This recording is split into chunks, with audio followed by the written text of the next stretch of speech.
აბსოლუტურად ყველაფერი, რაც ახლა ხდება თქვენს თავს, არის შედეგი. შედეგი თქვენივე არჩევანის, გადაწყვეტილებების, აზროვნების, მოქმედების და ასე შემდეგ. ამას შეიძლება დაეთანხმოთ, ან არ დაეთანხმოთ. განსხვავება იმაშია, რომ უთანხმოება ბრძოლაა.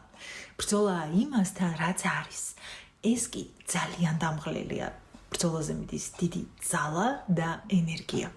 ხომ არ სჯობს ვიპოვოთ საკუთარ თავში ძალა თანხმობისთვის იმაზე, რაც არის და არის ისე, როგორც არის.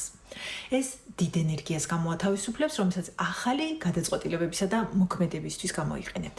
და ის, რომ ეს ყველაფერი ჩვენი გადაწყვეტილების და არჩევანების შედეგია, გვაძლევს თავისუფლებას ახლა შევცვალოთ ისინი და შესაბამისად დადგეს სასურველი შედეგი.